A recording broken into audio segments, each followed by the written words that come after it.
वैश्विक हिंदी संस्थान और श्री रामचरित मानस भवन ह्यूस्टन अमेरिका के इस पटल पर आप सभी मित्रों का स्वागत है। दोनों संस्थाओं के अध्यक्ष निर्देशक मानस मर्मज्ञ डॉक्टर ओम प्रकाश गुप्त जी का अभिनंदन है, आभार है कि उनके सौजन्य से हमारा आपका यह सबका समागम संभव होता है। उनके सहयोगी आदरणीय श्री प्रकाश अग्रवाल जी, आदरणीय श्याम प्रकाश अग्रवाल जी का भी पूरे हृदय से अभिनंदन है। छंद वास्तव में लय का व्याकरण है और उसी व्याकरण को हम लोग धीरे धीरे सीखते हुए आगे बढ़ रहे हैं। जिनको लय का ज्ञान होता है और माँ की कृपा से कुछ को शुद्ध ज्ञान होता है, उनको तो छंद की आवश्यकता नहीं पड़ती। स्वतः भीतर से छंद उनके निकलता है, कभी विचलन नहीं होता। लेकिन ऐसा बहुत कम, 100 में 1-2 नहीं प्रतिशत निकालें, लाखों में 1-2 को वरदान माँ का प्राप्त होता है। अन्यथा अगर छंद का व्याकरण नहीं मालूम है तो कहीं न कहीं त्रुटि अवश्य हो जाएगी। जैसे हिंदी भाषा सभी बोलते हैं, लेकिन व्याकरण का ज्ञान हो जाने के बाद पता चलता है कि हम कहाँ कहाँ गलत बोल रहे थे। वो लोग कहते हैं, अनेकों अवसर पर मैंने देखा, अनेकों लोग ऐसे मिलते हैं, जिस दिन उसको ज्ञान होगा अनेकों शब्द ही नहीं है, अनेक खुद ही बहुवचन होता है, उस दिन उसको लगेगा मैं गलत बोलता रहा था। ठीक ऐसे ही जो लय में लिखते हैं, उनको जिस दिन छंद का ज्ञान होता है उस दिन एकदम कुछ अफसोस भी होता है, कुछ चमत्कार भी होता है। चमत्कार ये होता है कि उस दिन से फिर उनकी लय भटकती नहीं, और उनको प्रायश्चित ये होता है कि ये चीज मैंने देर में क्यों सीखी, अगर पहले सीखी होती तो जो त्रुटियां होती रही वो मुझसे नहीं होती। सरस्वती मल्लिक जी ने हमको एक भजन भेजा था, बहुत अच्छा लिखती हैं, और सब भजन कीर्तन ऐसे ही लिखे जाते हैं, आपको बधाई है। उससे संबंधित जो परिष्कार की बातें हैं, परिमार्जन की बातें हैं, उसके लिए मैंने कहा है आप अपना ऑडियो भेजिएगा, तो मुझे पता चलेगा कहाँ कहाँ पे आप मात्राएं गिरा के पढ़ती हैं और कहाँ कहाँ मात्राएं बढ़ा के पढ़ती हैं। तब मैं उसमें आपको अपनी सामर्थ्य के अनुसार दिशा निर्देश दूंगा। अन्यथा आपने बहुत अच्छा लिखा है, प्रारंभ ऐसे ही होता है। अब छंदों में धन्यवाद गुरुजी। आपको बधाई, माँ की कृपा बनी रहे और आप ऐसे ही लिखते रहें, और भी जो लोग लिख रहे हैं लिखते रहें। धर्मेंद्र जी इसमें दिख नहीं रहे हैं।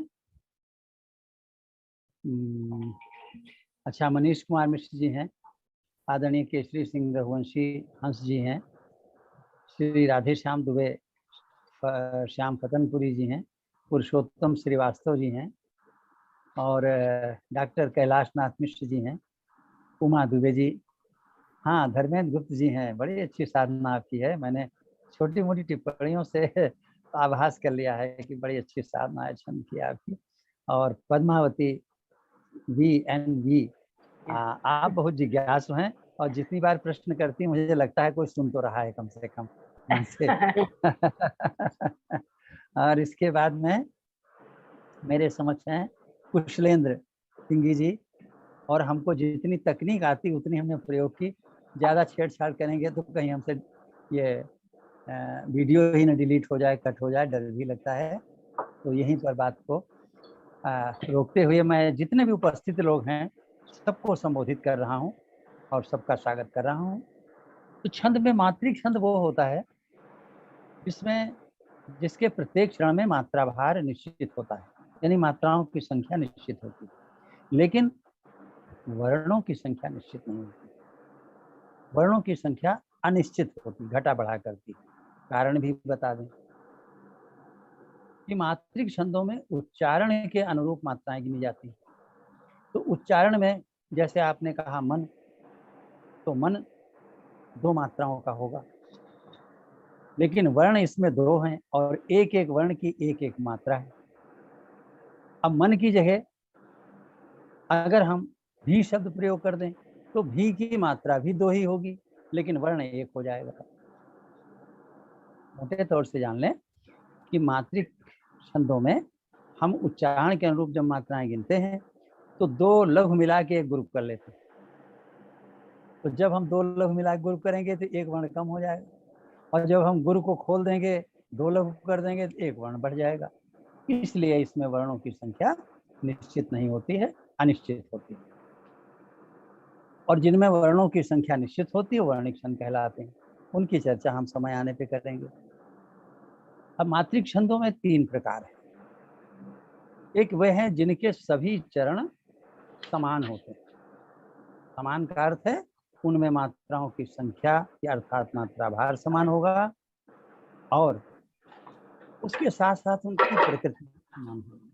केवल मात्रा भार से प्रकृति का पता नहीं चलता, प्रकृति के लिए और भी प्रतिबंध होते हैं जो हमने पिछले दिवस बताए थे आपको। अब दूसरे हैं, ये हैं सममात्रिक छंद। दूसरे हैं अर्ध सममात्रिक छंद।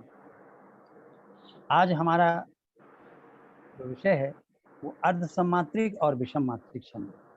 तो दूसरे जो है अर्ध सम, उसमें क्या होता है कि चरण एकांतर क्रम में समान होते हैं, अर्थात पहला और तीसरा चरण आपस में समान होगा मात्रा भार की दृष्टि से और प्रकृति की दृष्टि से, और दूसरा और चौथा समान होगा,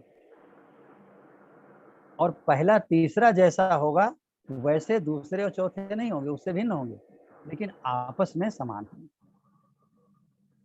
एक बार फिर समझ लें कि पहला और तीसरा एक समान, दूसरा और चौथा इनसे भिन्न किंतु आपस में एक समान। ऐसे छंदों को हम कहेंगे अर्ध सममात्रिक छंद। अब ये सुनने में जटिल लगता है लेकिन इस छंद को जब आप समझेंगे तो पाएंगे वो छंद है जिसको आप लोग अपने मानस के कार्यक्रम में बराबर सुनते दोहराते रहते हैं। अब तीसरा है विषम मात्रिक छंद। विषम मात्रिक का अर्थ है विषम, तो विषम माने समान चरण न हो, लेकिन समान चरण तो अर्ध सम में भी नहीं है, तो उसमें एकांतर क्रम में समानता है, लेकिन पहले दूसरे अलग हैं, तीसरे चौथे अलग हैं। तो विषम चरण विषम छंद वे हुए विषम मात्रिक जो न सममात्रिक हैं और न अर्ध सममात्रिक। सममात्रिक तो हो ही नहीं क्योंकि विषम है, और अर्ध सम है तो अर्ध सम की श्रेणी में चले जाएंगे। जो सम और अर्ध सम से बचे वो सारे विषम छंद कहलाएंगे, और उनके चरणों में मात्राओं का क्रम प्रकृति का क्रम कुछ भी हो सकता है। ये समय आने पे आप देखें। अब सबसे पहले हम अर्ध सम मात्रिक छंदों की चर्चा कर रहे हैं। तो अर्ध सम मात्रिक में सबसे छोटा जो छंद है, हम छोटे से बड़े की ओर बढ़ेंगे। सबसे छोटा जो छंद है वो बरवय छंद है। बरवय छंद रामायण में यानी रामचरितमानस में तो शायद नहीं आया है, शायद क्या नहीं आया है। तुलसीदास ने अलग से कुछ बरवय छंद लिखे हैं, और रामचरित के विभिन्न प्रकरणों से उन्होंने चुन चुन के ये बरवय छंद लिखे हैं। फिर उनको कांडों के क्रम में रख दिया गया कि लंका कांड के कितने थे बरवय, एक जगह रख दिए, कहा ये लंका कांड, ऐसे ही अगला कांड आया, ऐसे अगला कांड आया, उसके कांडों के हिसाब से उनको संयोजित समायोजित कर दिया गया है। तो वो 7 कांड में लिखी गई है बरवय रामायण।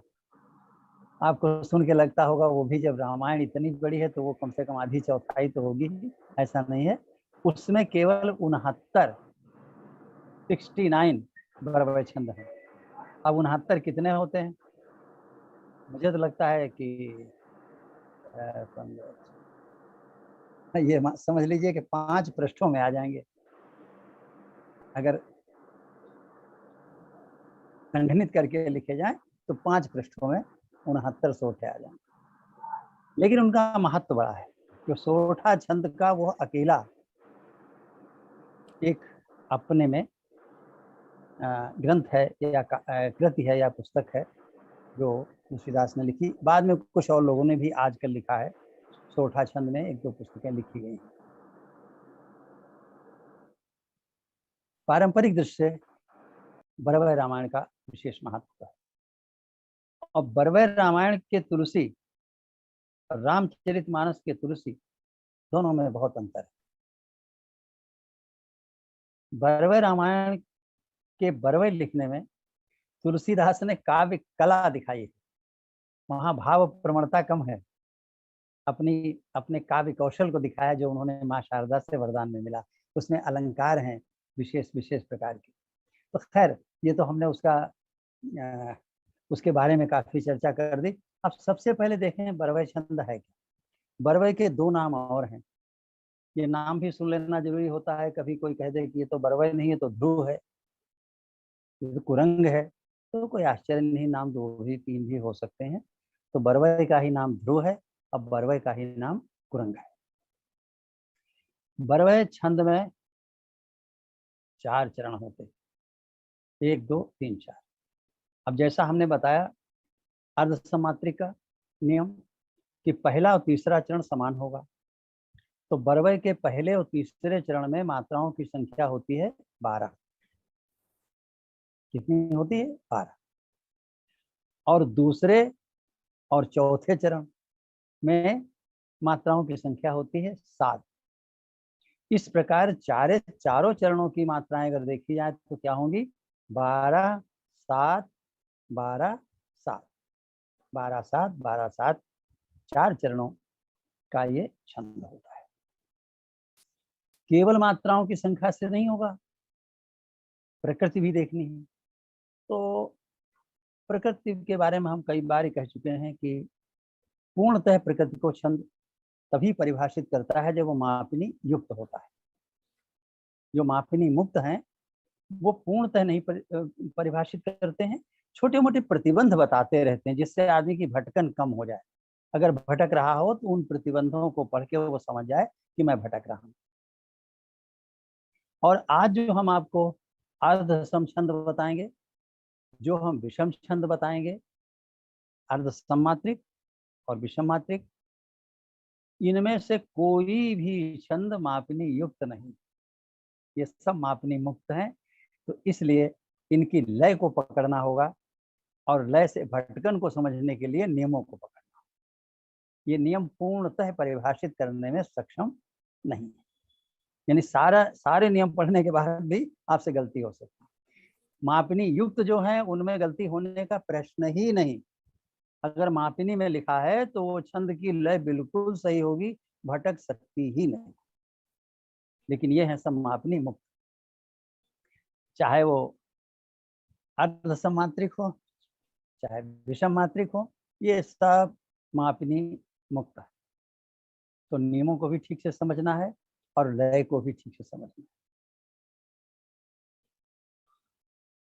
तो पहला ये बताया कि मैंने जो विषम चरण है, विषम माने पहला तीसरा, विषम चरण में 12 मात्रा है और 12 मात्रा में समकल होता है। कल माने मात्रा, सम माने इवन, 2 4 6 8 ऐसे समकल होते हैं। और विषम कल अगर 2 पास पास आ जाते हैं तो मिलके भी समकल हो जाते हैं। जैसे 1 और 4 हो तो क्षमा करें, 1 और 3 हो, दोनों विषम है, लेकिन एक पास आएंगे तो 1 और 3 4 हो जाएंगे। 3 3 आ गए तो 3 भी विषम है, 3 भी विषम है, लेकिन जब पास पास आएंगे तो 3 3 मिलके 6 हो जाएंगे, वो विषम नहीं रह जाएगा, वो सम हो जाएगा। इस प्रकार से ये 12 मात्राएं सम होती हैं। और उसके बाद जो 7 मात्राएं हैं, तो 7 मात्राओं में एक लघु तो होगा ही कहीं ना कहीं, एक अकेली मात्रा तो होगी, तभी तो 7 पूरी होंगी। तो वो मात्रा अंत में होती है, लघु अंत में होता है। और अंत में केवल लघु ही नहीं होता है, बल्कि एक मात्रा का निश्चित समूह है, क्रम है जो अंत में होता है। वो समूह है लगाल, ल गा ल, लघु गुरु लघु, लगाल। या 1 2 1, अगर अंकों में समझने में आ रहा हो, जैसे समझ में आ जाए वो अच्छा है। तो अंकों में 1 2 1, लगावली में लगाल, शब्दों में लघु गुरु लघु, और गणों में जगण है। जगण का सूत्र जभान होता है, उसका भी वही उच्चारण हो गया। तो अंत में लगाल आना आवश्यक है। इतनी बातें हो गई, बातें बहुत हो गई, लेकिन जिस समय सोरठा दिमाग में बस जाएगा, लय बस जाएगी, उस समय इन बातों की आवश्यकता नहीं पड़ेगी। लय में धारावाहिक, क्षमा करें सोरठा नहीं, बरवय, धारावाहिक बरवय बनता जाएगा। मैं एक बरवय आपको सुना रहा हूँ उदाहरण के लिए, सुनिएगा। गुरुजी क्षमा करना, मेरा एक छोटा सवाल है। अभी आप जी। कहें कि जो 7 मात्रा है, तो ल गाल तो मात्राएं तो 5 बनी इसमें 7 की लगाल जगह में पर 4, लगाल में 4, और 4। हाँ, क्षमा करना। 3 अभी बच्ची, वो पहले होंगी उसके। अच्छा। हाँ, अंत में लगा। एक मेरा भी सवाल है। बड़ा जगन में अच्छा तो लग रहा है। जमाता लघु गुरु गुरु होगा ना? नहीं, गलत है, जभान जमाता हो। राजवान सलगा। ना ना ना, जमाता नहीं, वो यमाता है, वो यमाता, यगन होता है। सॉरी, यमाता राज। चलिए, अभी थोड़ी देर मौका मिला तो मैं आपको गणों के बारे में बता दूं। अच्छा अच्छा जगन जो है उसका सूत्र है जभान। पूरे अच्छा सूत्र में अच्छा, यमा तारा जभान सलगा। राजवान इसमें सलगा। जी जी जी, सही है सही है, मैं हाँ गलत। हाँ, ठीक, कोई बात नहीं, हो जाता है। गलत तो हम भी बोल जाते हैं, कुछ सुधार लेते हैं, इसमें कोई खास बात नहीं। तो इतने नियम, और उनको एक उदाहरण में हम ढालने का प्रयास करेंगे, सुनिएगा। जीवन पथ अलबेला चलो संभाल, जीवन पथ अलबेला चलो संभाल, प्रेम पंथ अपनाओ तजो कुचाल। ये हो गया बराबर। अब नियमों को लगा के देखें। जीवन पथ अलबेला, 12 मात्राएं, सभी सम हैं। अब गिनना आपको मालूम है। जीवन में 4, पथ में 2, अल बे ला में 6, तो इस प्रकार 4 और 2 6 और 6 12 होगी। चलो संभाल, चलो में 3, संभाल में 4, कुल मिला के 7 मात्रा हो गई। और वो प्रतिबंध देखिए जो मैंने कहा कि अंत में लगा लाना चाहिए, तो लगा लाया कि नहीं आया? संभाल, संभाल, लगाल, जभान, चाहे जैसे। अब वैसे दूसरा है प्रेम पंथ अपनाओ। ये जो हम उदाहरण अपने रचे हैं छंद विज्ञान में, तो उसमें जानबूझ के वो चीजें लाके हमने भरी हैं जबरदस्ती। भले छंद सुंदर न बने, लेकिन वो सारी बातें आ जाएं जिनकी आवश्यकता है उसको समझने के लिए। तो अभी मैंने कहा था 3 3 मिलके सम हो जाते हैं कल, तो हमने अगले में उसको प्रवेश कराने की कोशिश की। प्रेम, प्रेम पंथ अपनाओ, प्रेम में 3। अब कोई देखे कहे सम तो है ही नहीं, लेकिन प्रेम के बाद आया पंथ, पंथ में 3, तो प्रेम की 3 और पंथ की 3 मात्राएं मिलके हो गई 6, और 6 हो गई, तो ये हो गया। 11:30 बजे आने वाला है ना, तुमको मैसेज मिला ना? कोई कुछ कह रहा है? अच्छा, कोई बात नहीं, कहीं और आवाज आ रही होगी। तो प्रेम 3, पंथ 3, और 3 3 मिलके 6, फिर अप ना ओ 2 2 2 6, तो 6 6 12 हो गई, और सभी समकल हो गए। यहाँ पे मैं उस चीज पे जोर देना चाहूंगा कि प्रेम में 3 मात्राएं देख के विषम मत समझे, पंथ में 3 मात्राएं देख के विषम मत समझे, दोनों का योग हो जाता है 6, लेकिन पास पास आने चाहिए, नहीं दूर दूर हम जोड़ लेंगे। तो ये हो गई 12 मात्राएं। अब उसके बाद तजो कुचाल, तजो में 3, कुचाल में 4, 3 और 4 7 हो गई, और अंत में लगा ले, क्या आया? कुचाल। बिल्कुल हम उदाहरण कोशिश करते हैं ऐसा बनाएं कि वो सब सूत्र से मिल जाए बिल्कुल। और देखिए महात्मा तुलसीदास जी ने जो अपना एक बरवय रचा है उसको देखें। अब जीवन है कपि, जिस समय हनुमान जी प्रकट हुए अशोक वाटिका में, तो माता सीता कृष्णकाय हो गई हैं, तो कितना कृशकाय हो गई, कितनी दुबली हो गई हैं, इसको अतिशयोक्ति अलंकार से तुलसीदास ने यहाँ पर व्यक्त किया है। यहाँ पर अलंकारों का विशेष आपको प्रयोग मिलेगा। देखें इसमें अतिशयोक्ति अलंकार का कैसे प्रयोग किया है महाकवि तुलसीदास ने। अब जीवन कह कपि आस न कोय, कन गुरिया कह मुदरी कंकन होय।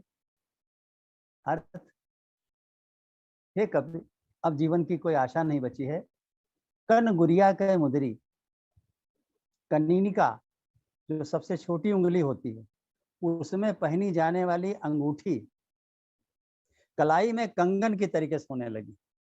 इतनी दुबली हो गई है कि कनीनिका की मुदरी यानी अंगूठी कलाई में कंगन की जगह पर फिट होने लग गई। अब ये असंभव है, ये अतिशयोक्ति अलंकार कहलाता है और ये अलंकार का प्रयोग तुलसीदास ने किया है। इसमें अतिशयोक्ति के द्वारा वस्तु स्थिति को रेखांकित क्या किया जाता, बल्कि उस पर जोर दे के प्रकट किया जाता है। इससे ज्यादा जोर पड़ा कि वास्तव में बहुत बहुत दुबली हो गई। अब इसकी व्याकरण को देखें। अब जीवन कह है कप, अब में 2, जीवन में 4, 6, कह है 4, 10 और कप 2, 12 मात्रा हो गई।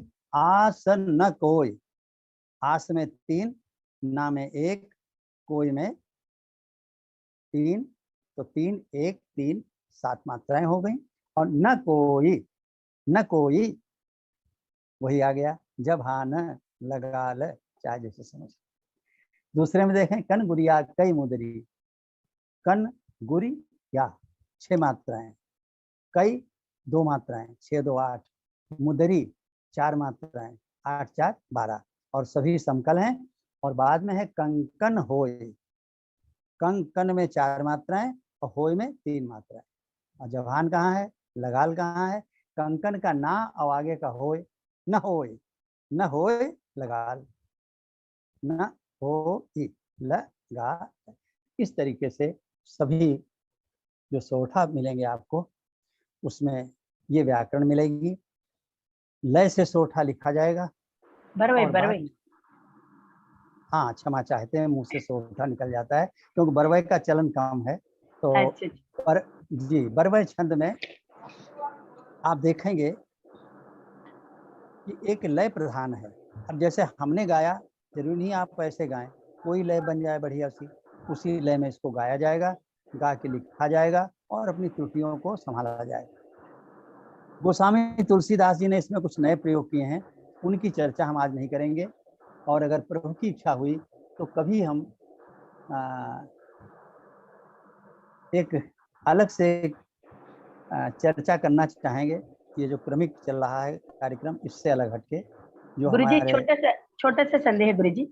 अभी ये थोड़ा रुक, अभी रुक जाए। जीवन पथ अलबेला अभी चलो संभाल, संभाल में आपने सम में गुरु लिया है या लघु? एक बार जरा। सा के ऊपर चंद्रबिंदु है, वो लघु है। लघु है तो हाँ। फिर यहाँ पर सर, यहाँ पर पंथ, पंथ में, पंथ में 3 है, पंथ गा ल। ओह, यानी वो मात्रिक छंद के हिसाब से नहीं, प्रोनाउंसिएशन वर्ण वैसा है। नहीं, मात्रिक हिसाब से, उसको दीर्घ में लेंगे, ये अच्छा। उच्चारण के हिसाब से है। ओह, पा के ऊपर जो अनुनासिक है, हाँ, अनुनासिक लगने से मात्रा बढ़ अच्छा। जाती है। हाँ, और ओके। संभाल में सम वहाँ पर अरे अनुनासिक नहीं। रुकिए रुकिए, मैं उल्टा बोल गया हूँ। हाँ, अनुनासिक लगने से मात्रा नहीं बढ़ती है। ओह, जैसे संभाल में सा के ऊपर अनुनासिक है, संभाल, तो अनुनासिक लगने से मात्रा नहीं बढ़ी। और पंथ में पा के ऊपर अनुस्वार है, अनुस्वार लगने से मात्रा बढ़ जाती है, पंथ गाल। Okay okay. तो मैं ये कह रहा था, हाँ आप संतुष्ट हैं? हाँ सर, हाँ। मैं ये कह रहा था कि बात भी भूल गई, हम उस क्रम को तोड़ना नहीं चाहते इसलिए आपको रोका था, लेकिन आप मेरी बात नहीं समझ पाते। खैर चलिए, अब बात जहाँ की थी वहां टूट गई। तो ये बरवय छंद का एक परिचय है। ये सबसे छोटा छंद है। लय अलग अलग गा सकता है आदमी, वही आप शुरू किए थे।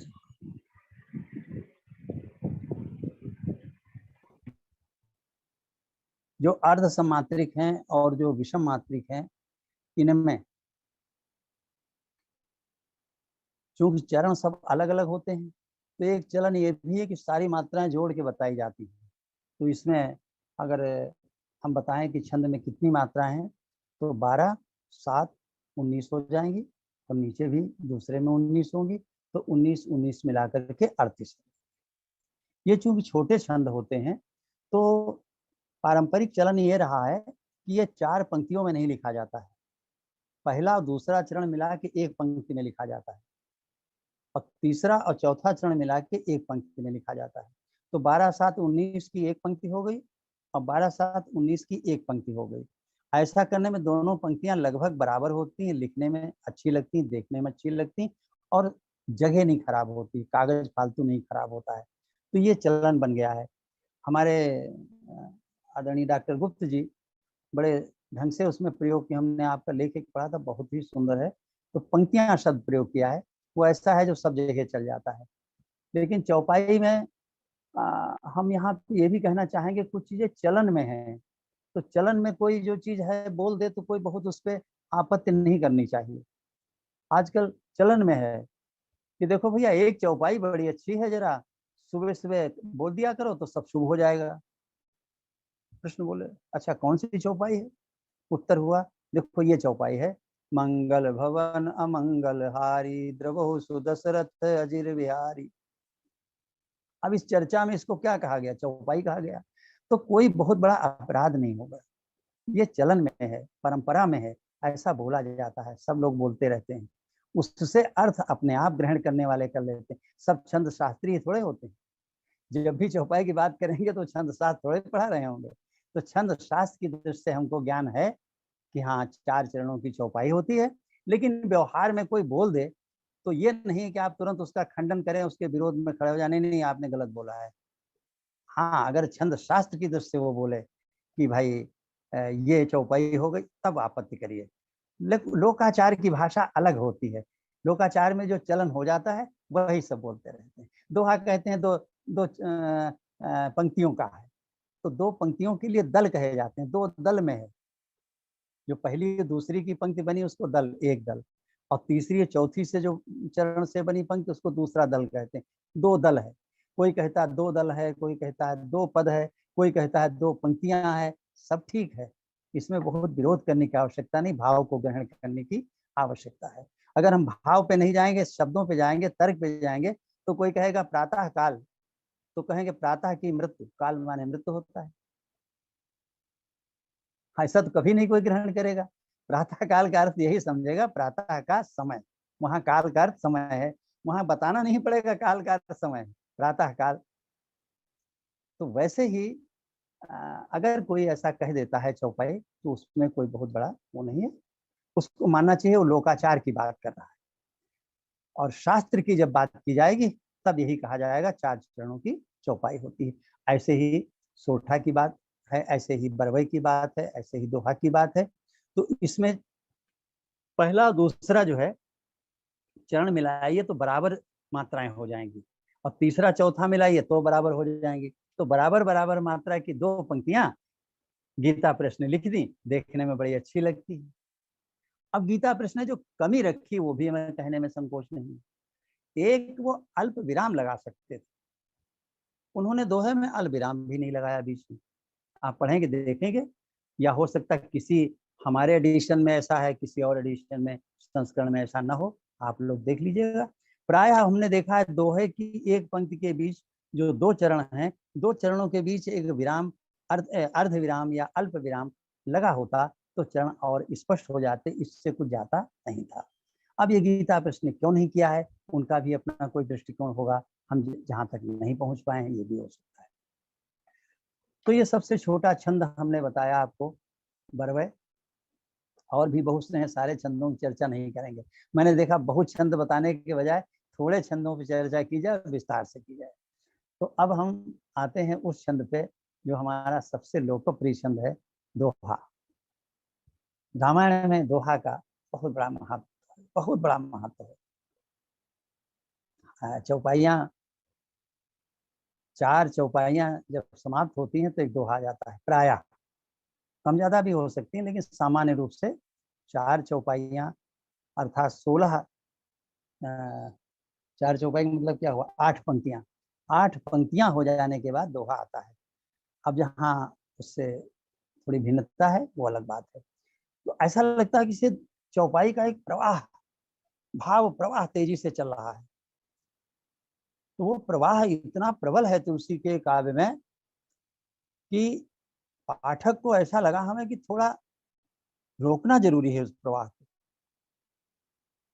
नहीं तो वो पाठक प्रवाह में बह जाएगा, अपना विषय भूल जाएगा, अपने को भूल जाएगा, लक्ष्य को भूल जाएगा। जब कभी तेज प्रवाह होता है तो आगे अवरोध लगा के उसको कम किया जाता है, ये स्वाभाविक है, पारंपरिक भी है। जैसे कि गंगा जी का अवतरण हुआ तो गंगा जी का प्रवाह इतना तीव्र था कि अगर उसे शंकर की जटाओं में न रोका गया होता तो ये दुनिया हो सकता है उसमें बह जाती। मैंने सुना है आप लोगों से, वही मैं दोहरा रहा हूँ, कोई मैं अपना शोध नहीं बता रहा हूँ। तो गंगा जी के प्रवाह को रोकने के लिए शंकर जी ने अपनी जटाओं का प्रयोग किया, कहा हम इसमें रोक लेंगे ताकि वो प्रवाह तीव्र से थोड़ा मंद हो जाए, संसार के योग्य हो जाए, जो संसार सहन कर सके। मुझको ऐसा लगता है चौपाई के बाद दोहा इसलिए लगाया गया कि वो जो प्रवाह चौपाई का है कहीं इतना प्रबल न हो कि उसमें सब पाठकों का मनोभाव ही पूरा बह जाए, अब वो भूल जाए हम क्या पढ़ रहे थे। इसलिए बीच में एक दोहा डाला गया है। और दोहा क्यों डाला गया है, क्योंकि जैसे गंगा जी के वेग को रोकने के लिए शिव जी ही समर्थ थे, ऐसे ही चौपाइयों के वेग को रोकने के लिए दोहा समर्थ है। दोहा इसका अर्थ हुआ कि वही शक्तिशाली, वही प्राणवान आत्मा है जो हमारे शिव जी। मैंने ये तो बात ऐसे रोचक कर दी क्योंकि आप लोग छंद सुनते सुनते कभी कभी उदास से हो जाते हैं, कहाँ तक मात्राएं गिने, तो मैंने अपनी बात को इस ढंग से बताया आपको।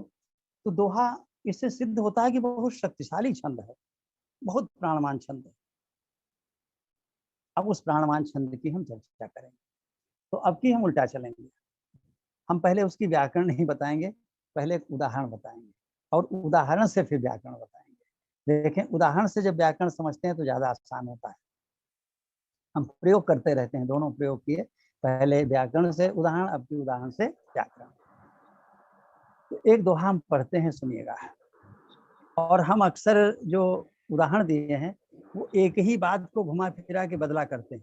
वो इस छंद से वो छंद बना देंगे, उस छंद से वो छंद बना देंगे। ऐसा करने से उसका अंतर स्पष्ट हो जाता है कि उसमें क्या किया तो ये हो गया, क्या किया तो वो हो गया, तो उससे दिमाग में बैठ जाता है।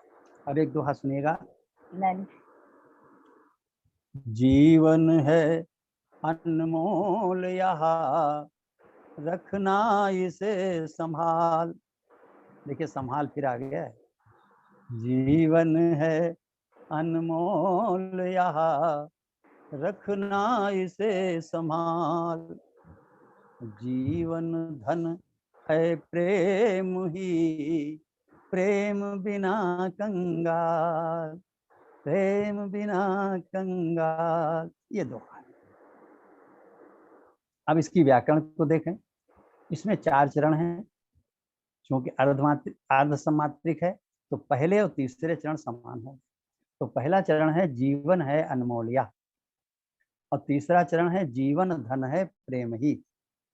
ये दोनों चरण एक समान प्रकृति के हैं और मात्रा भार भी समान है। अब पहले और तीसरे को हम एक साथ देखेंगे व्याकरण की दृष्टि से। तो पहला देखिए, जीवन है अनमोल यह, जीवन 4 है 2, अनमोल 5 और यह 2, तो 4 2 6, 5 11 और 2 13, ये 13 मात्राएं होंगी। और जीवन धन है प्रेम ही, जीवन 4 धन 2 है 2 प्रेम 3 ही 2, सबको जोड़ लीजिए 13 हो गई मात्रा। तो पहले और तीसरे चरण एक जैसे हैं। जीवन है अनमोल यह, जैसे कहा वैसे। जीवन धन है प्रेम ही, एक जैसे दोनों, पहले और तीसरे 13 मात्राएं।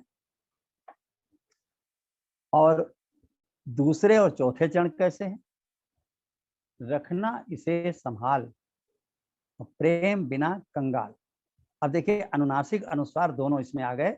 अभी जिन्होंने प्रश्न किया था उनको और स्पष्ट हो जाएगा कि रखना 4, इसे 3, संभाल, इसमें अनुनासिक है। अनुनासिक की वजह से मात्रा बढ़ी नहीं, संभाल में कुल मात्राएं हुई 4, संभाल 1 2 1, 4 हो गई। तो 4 3 7 4 11 मात्राएं हो गई। और जो चौथा चरण है प्रेम बिना कंगाल, प्रेम 3, बिना 3, कंगाल 5, 3 3 6 5 11। तो दोनों में 11 11 मात्राएं हैं, दोनों की लय एक समान है। तो हमने देखा कि पहले और तीसरे में मात्राएं समान, लय समान, दूसरे और चौथे में मात्राएं समान, लय समान। लेकिन पहले और तीसरे से दूसरे और चौथे भिन्न है। पहले तीसरे अलग प्रकार से समान है और दूसरे चौथे अलग प्रकार समान है। पहले तीसरे को विषम कहते हैं, दूसरे चौथे को सम कहते हैं।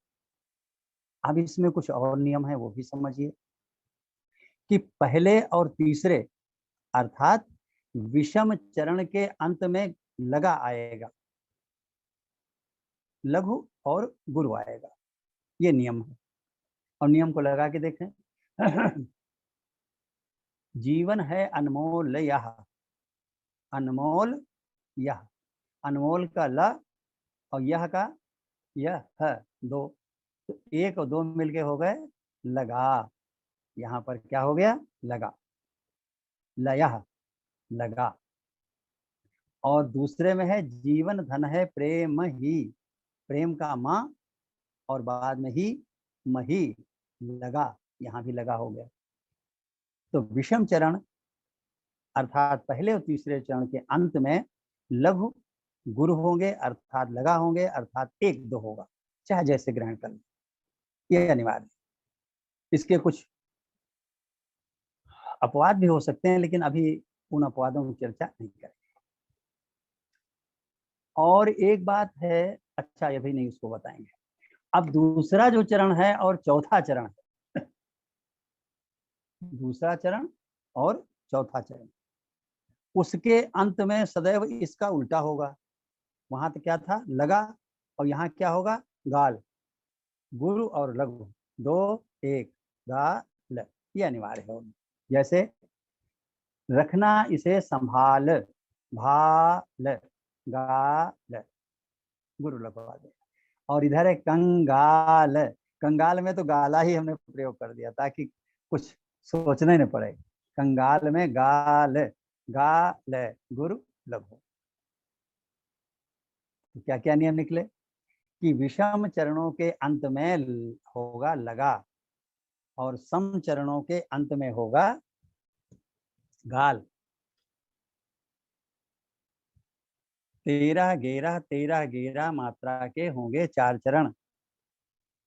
विषम चरण यानी पहले और तीसरे चरण के अंत में होगा लगा, दूसरे और चौथे सम चरणों के अंत में होगा गाल, तो दोहा बन जाएगा। लेकिन इतना सब होने पर भी आवश्यक नहीं दोहा बनना, अभी कुछ और समस्याएं हैं। वो ये है कि ये जो विषम चरण है पहले और तीसरे, इनके प्रारंभ में ध्यान से सुनिएगा, इनके प्रारंभ में लगाल इस भार का एक शब्द नहीं आ सकता। विषम चरण के प्रारंभ में अगर कोई ऐसा शब्द आता है, एक शब्द जिसका भार हो लगाल, तो दोहा की लय भंग हो जाएगी, दोहा बनेगा ही नहीं। लगाल का मतलब जैसे कोई शुरू करना चाहे विमान, विमान से प्रारंभ करे दोहा, बनाइएगा, बनेगा ही नहीं, चाहे जो कर डालें। निसार, उधार, इनसे बनाइए, दोहा ही नहीं बनेगा, लय भंग हो जाएगी। तो एक नियम और जोड़ लीजिए कि विषम चरणों के प्रारंभ, अब दोहा इतना जब प्राणवान छंद है तो उसके नियम भी तो कुछ ज्यादा ही होंगे, समझिए उसको। तो विषम चरण के प्रारंभ में लगाल का एक शब्द नहीं होगा, लेकिन टुकड़ों में हो सकता है। मैं जोर दे रहा हूं कि लगाल भार का एक शब्द नहीं आएगा, टुकड़ों में हो सकता है। टुकड़ों में कैसे होगा ये भी दिखा दें आपको।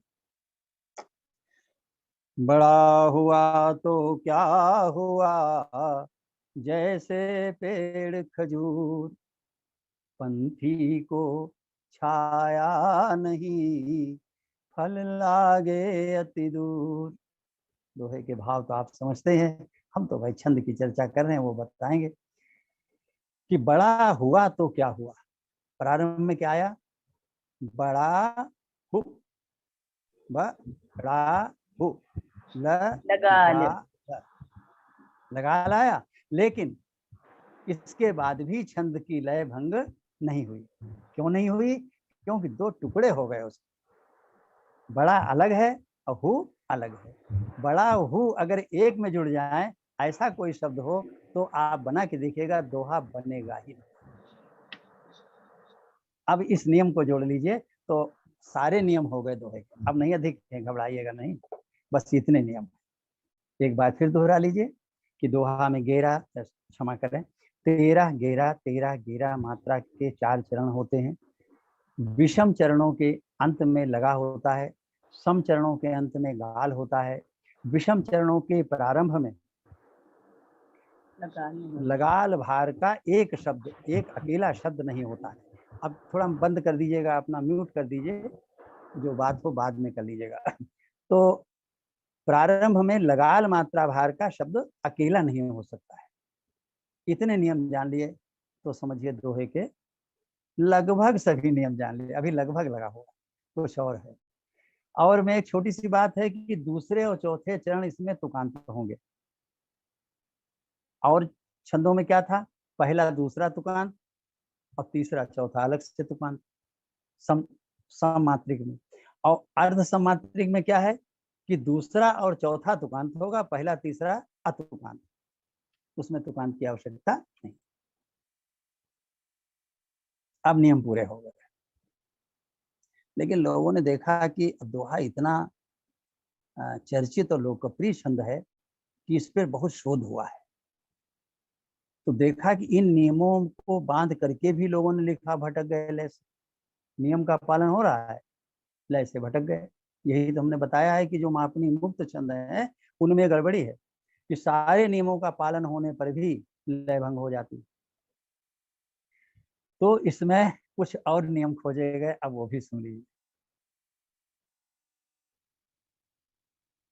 आपको द्विकल, त्रिकल, चतुष्कल की याद है कि 2 मात्राओं के समूह को द्विकल कहते हैं, 3 मात्राओं के समूह को त्रिकल कहते हैं, 4 मात्राओं के समूह को चतुष्कल कहते हैं। चलिए इतना ही समझना है।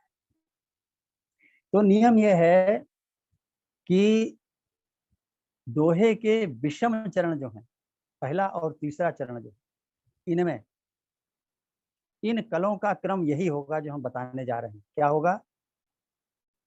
4 4 3 2, चतुष्कल चतुष्कल त्रिकल त्रिकल। और कभी कभी ये शुरू के जो चतुष्कल चतुष्कल 2 कहें, इनकी जगह त्रिकल त्रिकल द्विकल हो जाता है। तब क्रम हो जाता है त्रिकल त्रिकल द्विकल त्रिकल द्विकल। बस सुन लीजिए, थोड़ा कठिन है, बाद में समझ में आएगा। और जो समचरण हैं उनमें कलों का क्रम होगा चतुष्कल चतुष्कल त्रिकल, 4 4 3। 11 तो मात्राएं हैं, 4 4 8 3 11, उसमें 4 4 3 होंगी, अथवा 3 3 2 3। चतुष्कल त्रिकल द्विकल त्रिकल, इनका अनुपालन होगा। इनका अनुपालन करा के हम दिखाएंगे नहीं, हमारा ऑडियो आपके पास रहेगा जैसा हम बोल रहे हैं, तो अपने मिला के देखिएगा, जो समझ में ना आए पूछिएगा, क्योंकि इतना ज़्यादा नियम हो गए हैं कि थकान आने लगेगी आपको, इसलिए अब इसको यहीं पे छोड़ते हैं। मुख्य बात तो एक ही है कि अगर पूरे आनंद से लय में गाया और बिना किसी शब्द को तोड़े मरोड़े आपने अपना दोहा बनाया, तो वो शुद्ध दोहा होगा। भटकेगा तो संभालने के लिए इतने नियम काफी। एक दोहा आपने सुना होगा, उसका राम क्या है, हनुमान चालीसा का। पवन तनय संकट हरन मंगल मूर्ति रूप, राम लखन सीता सहित हृदय बसहु सुरभूप। पवन तनय 3 3 6, संकट 6 4 10, हरन 3 10 3 13 मात्रा। मंगल मूर्ति रूप, मंगल 4, मूर्त 4, रूप 3, 4 4 3। अब देखिए वो चतुष्कल चतुष्कल त्रिकल का भी पालन हो रहा है, समझते जाए। इसे 11 मात्राएं हो गई। राम लखन सीता सहित, अब वो आ गया जिसमें हमने कहा था 2 चतुष्कल की जगह त्रिकल त्रिकल द्विकल हो सकते हैं। राम त्रिकल, लखन त्रिकल, 6 मात्राएं हो गई। सी द्विकल, तास त्रिकल, हित द्विकल, ये हो गया त्रिकल त्रिकल द्विकल त्रिकल द्विकल। हृदय बसहु सुरभूप, हृदय त्रिकल, बसहु त्रिकल, सुर द्विकल, त्रिकल त्रिकल द्विकल, और उसके बाद फिर त्रिकल आ गया, भूप त्रिकल। इस प्रकार। और तुकांत कहाँ है? दूसरे चरण में है रूप और चौथे चरण में है भूप। तो रूप और भूप में तुकांत है ऊप। ऊप के पहले भाल लगा दो भूप, और ऊप के पहले रा लगा दो तो रूप। इस प्रकार से ये तुकांत हो गया। आपको एक रोचक बात और बता दें कि इस दोहे में कुल मिला के कितनी मात्राएं हैं? 13 11 24, और 24 दूनी 48। 48 मात्रा में कुल गुर कितने होंगे? 24। लेकिन दोहे में 4 लघु जरूरी है। क्यों? सम के बाद में है लगा और विषम के बाद है गाल, तो ये 4 तो लघु हो ही गए। 4 लघु निकाल दीजिए तो कितने बचे? 44 मात्राएं बची। 48 में 4 घटा दिए 44। 44 में गुरु कितने बचे? 22। अब विद्वानों ने क्या किया कि 22 में अगर 22 गुरु हो तो एक मेल का दोहा, अगर 21 गुरु हो तो दूसरे मेल का दोहा, 20 गुरु हो तीसरे मेल का दोहा, ऐसे ही गुरु घटाते जाओ तो 23 प्रकार दोहे के बना दिए और सबके नाम रख दिए। मैं केवल इसलिए बता रहा हूं कि ये केवल बौद्धिक विलास है, इसका रचनात्मक कोई महत्व नहीं। और इसमें भी अंतिम जो 2 बने हैं वो उदर और स्वान हैं, उदर और सर्प हैं, जिसमें कि एक गुरु है और किसी में फिर आखिर में शून्य गुरु। तो एक और शून्य गुरु का भी दोहा नहीं बन सकता है, क्योंकि अंत में जो गाल आता है वो तभी बनेगा जब उसमें गा ही होगा, गुरु होगा। तो दूसरे और चौथे के अंत में गाल आएगा, 2 गुरु तो जरूरी थे। अब जिसने अपनी विद्वता लगाई, गणित लगाई कि ये 23 नियम बनाए, भेद बनाए, उससे गलती हो गई। और गलती की लीपापोती करने के लिए उन्होंने उदाहरण बनाए। उदाहरण के अंत में दिया नयन, कहा देखो नयन में 3 लघु हैं, और पढ़ते समय कह दिया नयन, कह देखो लय बन गई। ये धोखाधड़ी है। न य न 3 लघु हैं और फिर पढ़ते समय बोले नयन। अब तू क्या मिलाया? शयन। शयन को कहा देखो पढ़ते समय शयन, लय तो नहीं बिगड़ी। तो ये धोखा दिया कि शयन को शयन पढ़ दिया, न यन को नयन पढ़ दिया। वो तो बिल्कुल ही अशुद्ध है। और बाकी जो 21 प्रकार हैं वो गणितीय प्रकार हैं, उनका कोई भी रचनात्मक महत्व नहीं। इसलिए बताया है कि चौपाई है, चौपाई में 16 मात्राएं हैं। अब 16 मात्राओं में लघु कितने होंगे? चौपाई के एक चरण में 16 हैं, 16 में लघु तो 16 हो जाएंगे। गुरु कितने होंगे? 8 होंगे। तो चौपाई का हम ऐसे विभाजन कर दें, कहें भाई 8 गुरु हो तो एक प्रकार की चौपाई, 7 गुरु हो दूसरे प्रकार की, 6 हो तीसरे प्रकार की, 0 हो तो 9 प्रकार की, 9 प्रकार की चौपाइयाँ हो गई। ये बौद्धिक विलास। इन्हीं में एक चौपाई डिल भी है। अब डिल कहीं लिखा हो तो कहेंगे डिल को छंद कोई दूसरा है, चौपाई नहीं। वो कुछ नहीं, वो चौपाई का ही एक भेद है। पादा कुलक भी उसी का भेद है। ये सब छंद शास्त्रियों का बौद्धिक विलास है, इसमें सामान्य रचनाकार को नहीं पढ़ना चाहिए। चौपाई बस चौपाई है। हाँ, अब हम किसको बौद्धिक विलास माने, किसको यथार्थ माने? जहां पर लय बदलती है वहां छंद बदलता है। लय बदली नहीं, आपने कुछ गुरु लोग का हेर फेर करके कहा वे नया छंद हो गया, वो ठीक है, आपका सम्मान है, लेकिन उसका रचनात्मक महत्व कोई नहीं, वो निरर्थक। अब अगला छंद है सोठा। सोठा दोहा का उल्टा होता है। दोहा का उल्टा करने का मतलब बहुत सरल है, दूसरे को पहला कर दो। हाँ, और 11 पहले थोड़ा सा विराम लीजिए, बाद में हम चर्चा करेंगे, तब तक म्यूट कर दीजिए, केवल हमको सुनिए अभी। सोठा में दोहे का उल्टा है। उस उल्टे का अर्थ क्या है कि पहले को दूसरा, दूसरे को पहला चरण कर दीजिए, तीसरे को चौथा और चौथे को तीसरा चरण कर दीजिए, तो दोहे से सोठा बन जाएगा। जैसे हवन तनय संकट हरण मंगल मूर्ति रूप, ये दोहा। और सोठा मंगल मूर्ति रूप पवन तनय संकट हरण हृदय बसहु सुरभूप राम लखन सीता सहित। ये सोठा हो गया। अब इसकी व्याकरण बताने की आवश्यकता ही नहीं, जो दोहे की व्याकरण सो इसकी है, केवल चरणों के स्थान बदल गए और तुकांत भी साथ में आ गया। जो तुकांत वहां दूसरे चौथे में था, वो दूसरे चौथे यहाँ तुकांत हो गए, और तुकांत कहाँ गया? पहले और तीसरे में। मंगल मूर्ति रूप पवन तनय संकट हरण बसहु हृदय बसहु सुरभूप राम लखन सीता सहित। अब कोई कह सकता है कि आपने तुलसीदास वाले क्यों नहीं लिए? तुलसीदास ने शुरुआत की है तो उसमें उन्होंने अपना कुछ और अतिरिक्त प्रयोग किया। सोठा बड़ा ही बढ़िया लिखा, लेकिन कुछ अतिरिक्त कर दिया। अतिरिक्त प्रयोग को देख के आपको भ्रम हो सकता था। क्या है कि जेहि सुमिरत सिद्धि होय गणनायक करिवर बदन करहु अनुग्रह सोय बुद्धि राशि सुगुण सदन। अब उन्होंने एक तुकांत वहां भी मिला दिया, दूसरे चौथे में भी। तो ये तो कवि की कला है, वहां जहां नहीं था वहां भी मिला दिया। अब उससे भ्रम पैदा हो जाता है कि हमको दोनों जगह मिलाना है, इसलिए मैंने वो उदाहरण नहीं लिया, ये बता दें। और वहां पर जो तुकांत है वो केवल पहले और तीसरे का अनिवार्य है, दूसरे चौथे का अनिवार्य नहीं है। वो कवि ने अतिरिक्त उसमें चमत्कार सौंदर्य पैदा कर दिया है।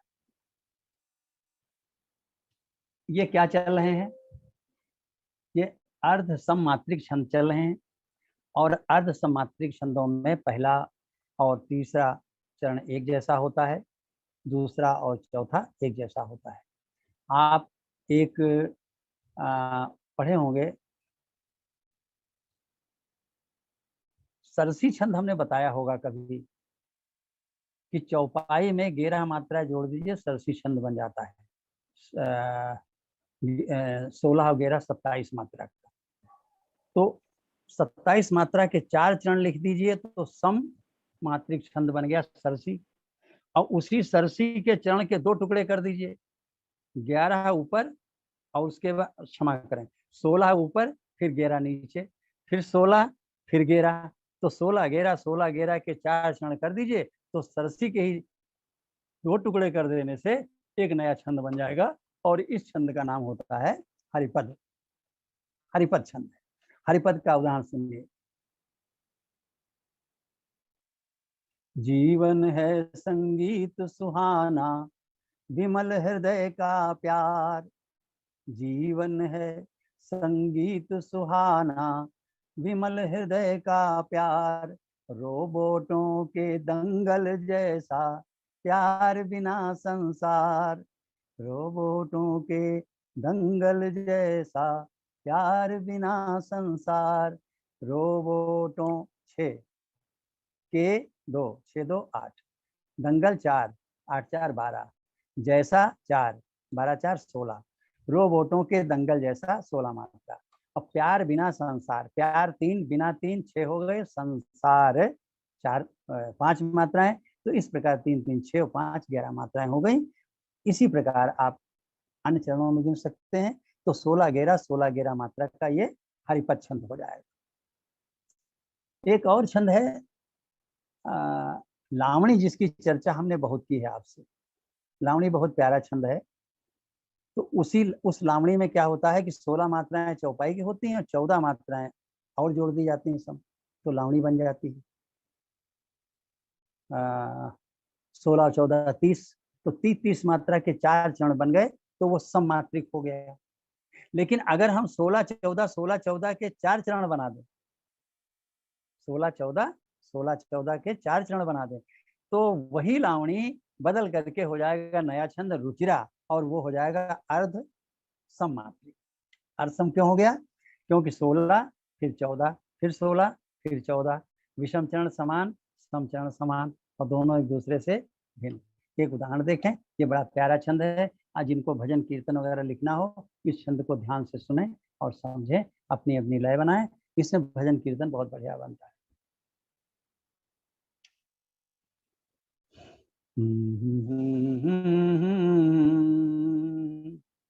सबने देखी लदी फलों से बगिया की डाली डाली, सबने देखी लदी फलों से बगिया की डाली डाली, कौन देखता भूखे प्यासे माली की कुटिया खाली, माली की कुटिया खाली। एक देखिए और उदाहरण देखें, सीता सीवामा चाहो तो राम तुम्हें बनना होगा, सीता सीवामा चाहो तो राम तुम्हें बनना होगा, सिंहासन चढ़ने के पहले कांटों पर चलना होगा, कांटों पर चलना होगा। धुन अच्छी लगी हो तो इसी धुन में गाते हुए आप लोग छंद बनाइए। अब इसमें क्या है कि सीता सी वामा चाहो तो ये चौपाई है 16 मात्रा की, और राम तुम्हें बनना होगा ये 14 मात्राएं हैं, तो 16 और 14। फिर उसके बाद सिंहासन चढ़ने के पहले 16 और कांटों पर चलना होगा 14, तो 16 14 16 14 मात्रा का ये अर्धमात्रिक हो गया। और इसकी अगर पहले और दूसरे चरण को मिला के एक पंक्ति बना दें, तीसरे और चौथे को मिला के एक पंक्ति बना दें और 2 पंक्ति में इसको लिख दें, तो गीत के लिए ये बहुत ही सुंदर लयात्मक छंद आपको प्राप्त हो जाएगा। और अब चलते चलाते हम चाहते हैं कि आज ही विषम छंद की बात भी हो जाए, क्योंकि अगले दिन अगली बात करेंगे। तो विषम छंद वे हैं जिनमें कि न तो सारे चरण समान हो, न एकांतर क्रम में समान हो। अगर एकांतर क्रम में समान है तो अर्धसम हो जाएगा, और अगर सारे समान हैं तो सममात्रिक हो जाएगा। तो सममात्रिक भी न हो, अर्ध सममात्रिक भी न हो, तो वो छंद कहलाएगा विषम मात्रिक छंद। अब उसका एक उदाहरण हम आपको दे रहे हैं, कुंडलिया। कुंडलिया जो है, इसमें रोला, एक रोला में एक क्षमा करें, एक दोहा में एक रोला जोड़ने से कुंडलिया छंद बन जाता है। दोहा भी आप पढ़े, रोला हम पहले बता चुके हैं। तो दोहा में रोला को जोड़ दिए तो कुंडलिया बन जाएगा। दोहा को लिखा जाता है 2 पंक्तियों में और रोला लिखा जाता है 4 पंक्तियों में। तो इस प्रकार कुल पंक्तियां इसमें कितनी होंगी? 6। 2 पंक्तियों की प्रकृति अलग होगी और 4 पंक्तियों की प्रकृति अलग होगी। इसलिए न ये अर्धसम है, न ये सम है, बल्कि ये विषम। और यहाँ एक चीज और आपको देखने को मिलेगी कि मात्राओं का भार समान होने से पंक्तियां नहीं समान होती। आप देखेंगे इसमें सारी पंक्तियों का मात्रा भार 24 है। 24 6 पंक्तियां हैं, 6 का भार 24, लेकिन पहली 2 की प्रकृति अलग और नीचे की 4 पंक्तियां उनकी प्रकृति अलग। अब उदाहरण देखें, ध्यान दीजिएगा। पहले 2 पंक्तियां क्या है? दोहा। बाद की 4 क्या है? रोला। आंचल मैला ओढ़ कर मानवता सुकुमार, सकुची सहमी सी खड़ी देवालय के द्वार। ये दोहा हो गया। अब इस दोहे में एक रोला जोड़ा जाएगा, और रोला इस कला से जोड़ा जाएगा कि दोहा का जो आखिरी चरण है वो रोला का प्रारंभ करेगा। दोहा जहां समाप्त हुआ है जिस चरण पे, उसी चरण से हम रोला का प्रारंभ करेंगे। कैसे करते हैं देखिए। आंचल मैला ओढ़ कर मानवता सुकुमार, सकुची सहमी सी खड़ी देवालय के द्वार। देवालय के द्वार मात्र कंचन हित खुलते। देवालय के द्वार मात्र कंचन हित खुलते। गंगा जल से पांव कंचनी छवि के धुलते। है कवि कौन कबीर, है कवि कौन कबीर, छीन कर जो गंगा जल। मानवता के पांव पखार संवारे आंचल। मानवता के पांव पखार संवारे आंचल। अब इसमें क्या देखा कि दोहा खत्म हुआ देवालय के द्वार पे, और रोला शुरू हुआ देवालय के द्वार से, और फिर अंत में आंचल शब्द आया है, और प्रारंभ में भी आंचल ही आया था। तो जिस शब्द से प्रारंभ हो उसी पे समाप्त हो। दोहा का जो अंतिम चरण है वो रोला का प्रारंभिक पद हो, और इस प्रकार दोहा में रोला जोड़ दिया जाए तो एक कुंडलिया बन जाती है। अगर कुछ भ्रम हो तो एक और सुन लीजिए। अच्छा, अब नहीं, इसी को सुन लीजिए क्योंकि ये दिमाग बच चुकी है। आंचल मैला ओढ़ कर, अब दोहा समझे में आ रहा होगा। मानवता सुकुमार, सकुची सहमी सी खड़ी देवालय के द्वार। देवालय के द्वार मात्र कंचन हित खुलते। गंगा जल से पांव कंचनी छवि के धुलते। है कवि कौन कबीर, छीन कर जो गंगा जल। मानवता के पांव पखार संवारे आंचल। आखिर में आया संवारे आंचल, और शुरू किया हुआ था आंचल मैला ओढ़ कर। तो आंचल से शुरू हुआ, आंचल पे समाप्त हो गया। ये कुंडलिया हो गई। ऐसे ही और भी उदाहरण हैं। एक छप्पे होता है। छप्पे रोला में एक उल्लाला जोड़ने से बनता है। तो रोला तो अभी देख ही चुके, अब उल्लाला क्या होता है ये भी देख लीजिए। उल्लाला भी बड़ा रोचक है, समझ में तुरंत आ जाएगा कि दोहे का जो 13 मात्रा वाला चरण है, पवन तनय संकट हरण, ये 13 मात्रा का है। इस 13 मात्रा के चरण को 4 बार दोहरा दीजिए तो उल्लाला बन जाता है। उल्लाला 3 प्रकार के होते हैं, लेकिन मैं एक ही बात करूंगा। तो जैसे कृषक फार से खोलता, 13 मात्राएं। धरती का उर्वर हृदय, 13 मात्राएं। भूखा शिशु जो खोजता, 13 मात्राएं। माँ के आंचल पे पय, 13 मात्राएं। ये 13 मात्राओं की 26 मात्रा की एक पंक्ति, और 13 मात्रा की एक पंक्ति, ये उल्लाला छंद बन गया। अब रोला में उल्लाला जोड़ दिया तो छप्पे बन गए। छप्पे का आनंद लीजिए। देखिए, रोला से शुरू करेंगे और वो उल्लाला जो होता है वो बाद में जोड़ेंगे। इसमें वो प्रतिबंध नहीं है कि इसका शब्द उसमें आया, ऐसा कोई प्रतिबंध नहीं, ये फ्री है, स्वतंत्र। और ये अंतिम है, इसको बता के हमारी बात समाप्त हो जाएगी। आप घबराइएगा नहीं, बस ज्यादा लंबी चर्चा नहीं होगी। थोड़ा बहुत अतिक्रमण तो समय का हो जाता है, क्योंकि हम पहले से सुनियोजित नहीं होता, हम कितना बोलेंगे, बोलते बोलते कभी ज्यादा बोल जाते हैं, कभी कम बोल जाते हैं। और ये विषय ऐसा है कि एक ही बिंदु पे चर्चा करें तो बहुत लंबी हो जाएगी, निकलती रहेंगी बातों बात।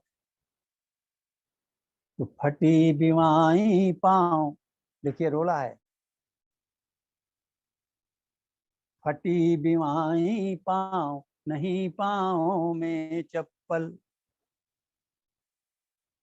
सूखे तन की रीढ़ झुकाए जोत रहा हल, धूप पोछती स्वेद चिरे ईंधन से तन का, मुठिया पर सब क्रोध निकाले जाता मन का, कृषक हार से खोलता धरती का उर्वर हृदय, भूखा शिशु जो खोजता माँ के आंचल पे अपय। ये छप्पे हो गया। ये छप्पे पे लिखे बहुत कम जाते हैं, लेकिन एक मैंने अंत में ऐसा भी सुना दिया जो पुराने कवियों ने लिखा है, उसका चलन समाप्त हो गया, लेकिन बड़े अच्छे छंद हैं, आनंददायक है, आप उपयोग कर सकते हैं। तो आज मैंने जो, लेकिन उल्लाला का प्रयोग आप कर सकते हैं, 13-13 मात्रा को रिपीट करके, दोहरा करके आप उल्लाला लिख सकते हैं। जैसे क्रोध बहुत आए कभी पारा चढ़ जाए कभी।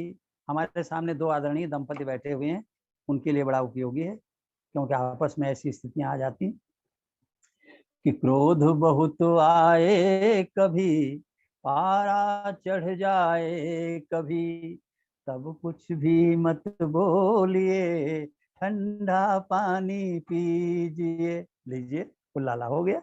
ऐसे ही आप लोग छंद बनाइए, बनाते रहिए, मेरी शुभकामनाएं हैं। और मैं आपको बता दूं कि दोहा और चौपाई दो छंद ऐसे हैं, आज अगर समय होता तो और भी हम बताते कि चौपाई से जाने कितने छंद और बनते हैं, वैसे ही दोहा से जाने कितने और छंद बनते हैं। अभी आपने देखा नहीं, दोहा से सोठा बना, दोहा की 13 मात्राएं हमने चौपाई में जोड़ी, सरसी छंद बन गया। और चौपाई की 16 और दोहा की वो 11 मात्राएं हमने ऊपर नीचे लिख दी, तो विषम मात्रिक छंद अभी बन गया, हरिपद बन गया। 16-14, 16 की चौपाई 14 मात्रा जोड़ी तो सरसी बन गया, और 16-14 ऊपर नीचे लिख करके 4 छंद बना दिए तो रुचिरा छंद बन गया। अभी उल्लाला बनाया मैंने 13-13 मात्रा की, बाकी तो हम गोल करके बीच के बताए नहीं है। 13 में 16 जोड़ दीजिए तो चुलियाला छंद बन जाएगा, 16 में 13 जोड़ दीजिए, उल्टा कर दीजिए तो प्रदीप छंद बन जाएगा। मेरी बात तो रिकॉर्ड हो रही है, इसको बाद में अपने समझ लेना, ऐसा नहीं कुछ हम गप्पे हाँकते रहें और यूं ही जो मन में आया सो बोलते रहें। तो 16 में 13 जोड़ दीजिए तो प्रदीप छंद बन जाएगा। 13 किसकी है? दोहे की। 16 किसकी है? चौपाई की। मैं इन माध्यम से आपको बताना चाहता हूं कि चौपाई और दोहा से मिलकर के बहुत से छंद बनते हैं, इसलिए इन दो छंदों को आप अवश्य समझिए, तब तक समझने का प्रयास करते रहिए जब तक पूरी तरीके से समझ में न आ जाए। और समझने के लिए सबसे उत्तम साधन है, नियमों को समझिए, साथ में लय को ही मन में स्थापित कीजिए, जो लय अच्छी लगे। हमारी लय अच्छी लगे, आप हमारी लय प्रयोग कीजिए। हमारे डॉक्टर ओम गुप्त जी हैं, उनकी लय अच्छी लगे लीजिए। कोई फिल्म में दोहा गाया गया हो, उसकी लय अच्छी लगे, वो ले लीजिए। मोहल्ले में कोई आपके गाता हो, कोई महिला पुरुष कोई गाता हो दोहा अपने ढंग से, वो अच्छा लगे तो वो ले लीजिए। ये सब धुनें हैं, इन में से जो अच्छी लगे उस धुन को लीजिए, लेकिन दोहे की लय को मन में बसा लीजिए, चौपाई की लय को मन में बसा लीजिए। ये दो लय बस गई तो आपको बहुत से छंदों पे अधिकार हो जाएगा। आज की इस चर्चा के साथ में मात्रिक छंदों का प्रकरण समाप्त होता है। अब अगले दिन हम वर्णिक छंदों की चर्चा करेंगे। जो कुछ मैंने चर्चा की है वो मेरे अनुमान से वास्तविक विषय का अधिक से अधिक होगा तो 10% होगा, 90% हमको बीच में छोड़ना पड़ा है, 10% का चयन करना पड़ा है ताकि 1 घंटे में वार्ता हो जाए। और 12 चर्चाओं में, 12 व्याख्यानों में या 12 पाठशालाओं में ये छंद रचना का पूरा कार्यक्रम संपन्न हो जाए। इसलिए बाकी शेष आप अपनी पुस्तकों में पढ़ते रहें, ऐसा नहीं कि मेरी ही पुस्तक में पढ़ें, और भी छंद साथ की बहुत अच्छी अच्छी पुस्तकें हैं, कहीं भी पढ़ें, किसी को अपना गुरु बनाएं, लेकिन इसमें सतत प्रयत्नशील रहें। अगले दिन हम वर्णिक छंदों की चर्चा करेंगे। यदि कोई प्रश्न है तो अब कीजिए, स्वागत है। हमारे गुप्त जी बहुत ही धैर्यवान हैं, वो जानते हुए भी कि समय का अतिक्रमण हो रहा है मुस्कुराते रहेंगे, अपना कोई भी प्रतिक्रिया नहीं व्यक्त करेंगे, लेकिन 1 ही 2 मिनट में और बात हो जाए। कोई बात हो तो पूछ लीजिए।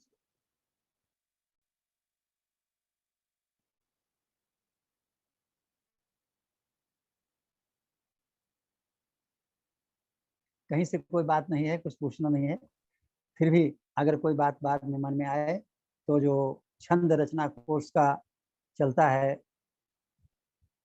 आपका ग्रुप, उस ग्रुप में आप कोई भी बात रख सकते हैं और हम प्रयास करेंगे उसका उत्तर अवश्य देंगे। या व्यक्तिगत रूप से, जैसे आप सार्वजनिक नहीं करना चाहते हैं कि हम ये प्रश्न करेंगे तो लोग कहेंगे अरे इनको इतना भी नहीं मालूम, तो मान लो कोई ऐसे मन में भाव आ जाए तो मेरे मोबाइल नंबर पे सीधे आप लोग वो प्रश्न कर सकते हैं उसी व्हाट्सएप पे, और मैं यथा सामर्थ्य उत्तर देने का पूरा प्रयास करूंगा। बहुत बहुत धन्यवाद आप सबका। आदरणीय गुप्त जी। बहुत सुंदर। बहुत अच्छा गुरु जी। धन्यवाद बहुत बहुत धन्यवाद आचार्य जी। अब मैं आपको इस डाल चुका हूँ। कार्यक्रम थोड़ा सा परिवर्तन है। 2 अक्टूबर के स्थान पर इस बार क्लास 25 सितंबर को होगी। आचार्य जी से इस अनुमति मुझे मिल गई है। 2 अक्टूबर को गांधी जयंती, तो उस दिन कुछ अलग से एक गांधी जयंती पर कार्यक्रम करेंगे। तो अब अपने कैलेंडर में नोट कर लें। अगला क्लास तो 18 सितंबर को जैसे पहले से निश्चित किया है। उसके बाद में फिर 1 सप्ताह बाद ही 25 सितंबर को, और फिर 2 अक्टूबर को क्लास नहीं होगा। उसके बाद में जो भी आई थिंक 16 अक्टूबर जो भी तिथि हो वो क्लास हो, तो please take it up then. बहुत बहुत धन्यवाद। नमस्ते, जय श्री राम। नमस्कार, आप सबको बहुत बहुत धन्यवाद। शुभकामनाएं। शुभकामनाएं। जय श्री राम। जय श्री राम। जय